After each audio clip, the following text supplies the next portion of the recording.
Hey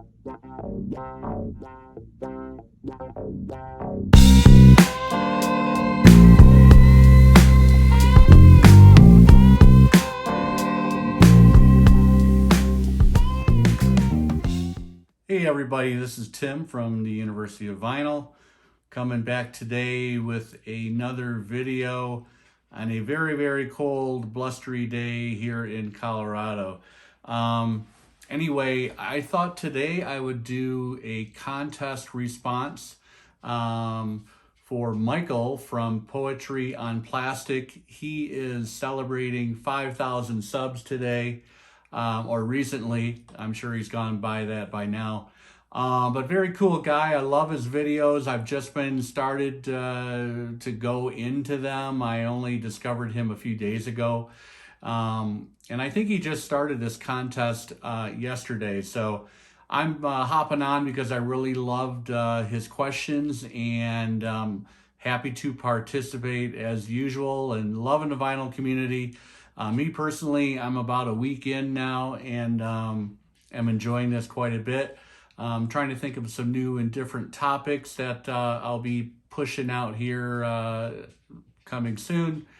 But anyway, let's jump into the contest, and congratulations again, Michael. Number one, show a record by the first band you saw live. So for me, it's going to be good or bad, In Excess. This, of course, is the Swing. Pretty good album by this band.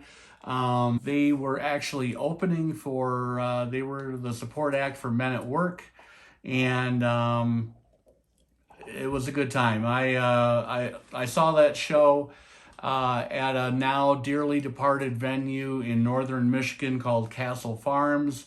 This place was situated on the shores of Lake Michigan in Charlevoix, Michigan. And it was a historic old dairy farm that had been built to look like an old Gothic castle. It was an old rambling property that they converted into an outdoor shed.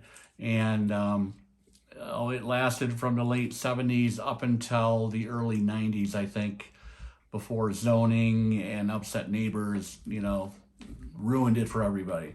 Anyway, In Excess, first show I ever saw. They opened for Men at Work. This is an original press of The Swing. Pretty good album. It's on that Atco label. Question number two, show a record that you listened to the most when you were 17.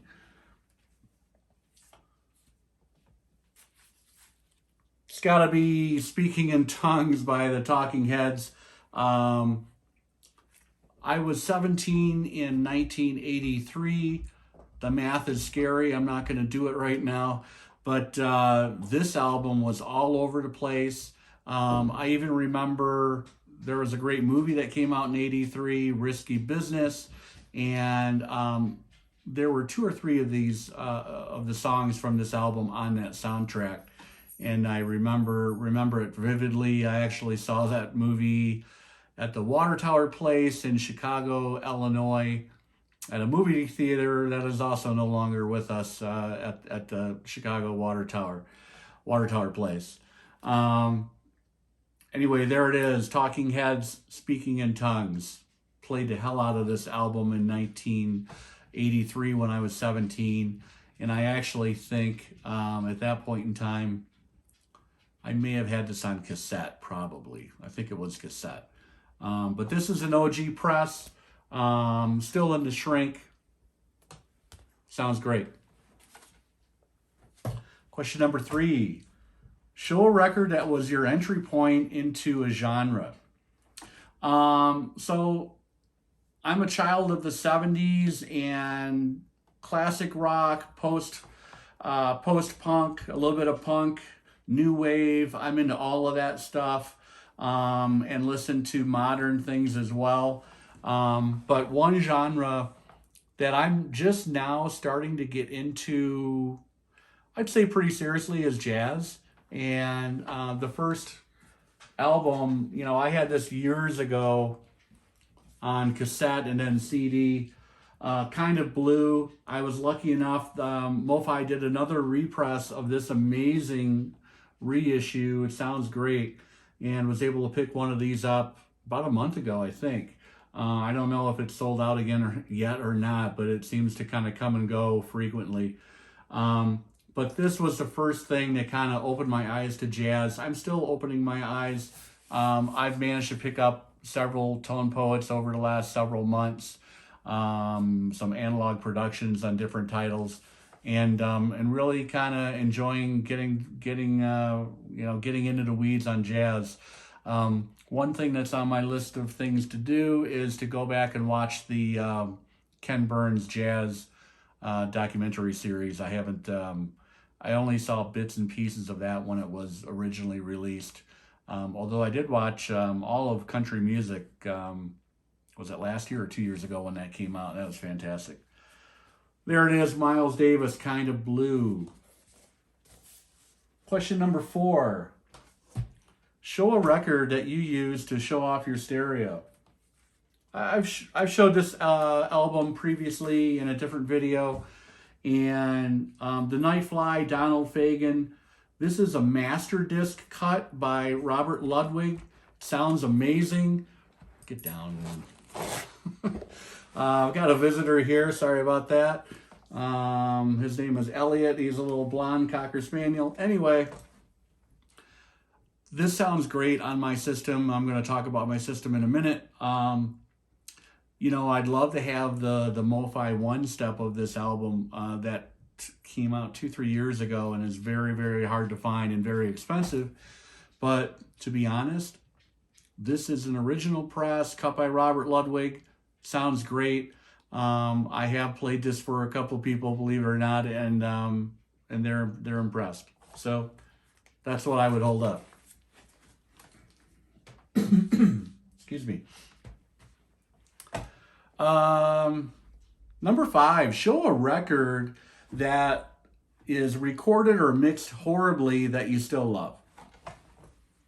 So for me, it's got to be New Day Rising, Husker Du, one of my favorite bands ever. Bob Mould, Grant Hart, Greg Norton. This is one of the SST albums before they went over to Warner Brothers. And all of these the first run of 4, I think it was, of Husker Du albums, they were done, on a nickel and a dime. They were put together by the house, SST's house producer. His name was Spot. I actually listened to an interesting podcast that he was on a while ago. I might drop a link in the comments, but these things are notoriously bad. They're muddy. The drums sound like they were recorded inside a tin can. But the power is still relevant. The power is still there. You can still hear it. The track on this album that gets me every time is Celebrated Summer, classic Bob Mould song. And this is a recent reissue. But they only have the source material to work with, so I don't think we'll ever see these things sounding better or cleaned up in any way that would blow your hair back. But I love this album. I have the entire Husker Du catalog. The funny thing is the sound quality didn't get that much better when they crossed over to the major label, Warner Brothers. It's a little bit better, a little bit clearer, a little more separation in instruments, but not super great. There it is, Husker Du, New Day Rising. Last question. Tell me about a future upgrade that you're thinking about that you might want to make to your turntable stereo listening space. I can go a couple different directions with this. I'm sitting in an extra bedroom in our house. It's fine for now. I'd love to have negotiate a little more space from my wife, but that'll probably have to be the next house or two down the road from here. but this works fine for now. It's kind of my listening room / my office. And as far as my stereo system, my system is concerned, I have what I like to call a vintage mid to late 70s system. So the source that I'm using right now is a direct drive Sony PSX70.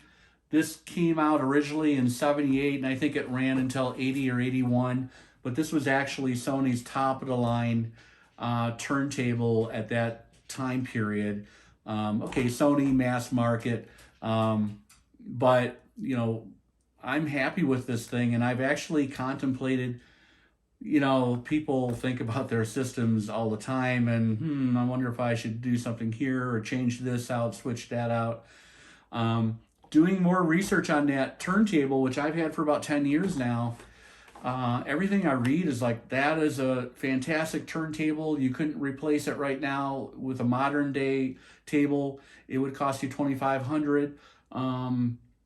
And I picked this up on eBay 10 years ago when I first started thinking about getting back into vinyl. But long story short, I think I'm keeping my turntable. I'm not going to switch it out. I've got a Marantz 2230 receiver that I really like. I had a Harman Kardon. I still have a Harman Kardon twin power 730 that I actually use on a second system in my living room. And then my speakers are Boston Acoustics A200s, which I enjoy. Those are circa 1980, 81, 82, and they really sound good with this current setup that I have. So what I would like to change, that I am going to be doing pretty soon, is I need a new cartridge on this turntable. I've got a run-of-the-mill Audio Technica right now. And I'm thinking about I need a moving magnet cartridge. I'm thinking about either a blue or a red Ortophone, or a Nagaoka MP110. I've done some research, and I just have to kind of pull the trigger and get it shipped and get it done. Anyway, that one quick. Those are my answers to the questions for Michael from Poetry on Plastic's current 5,000 subscriber contest. Congrats, Michael. I'm digging more into your vinyl videos. I'm just getting started. I have new ideas for new videos to come soon. Thanks for taking a little bit out of your day to watch this today. Really appreciate it. And have a good one.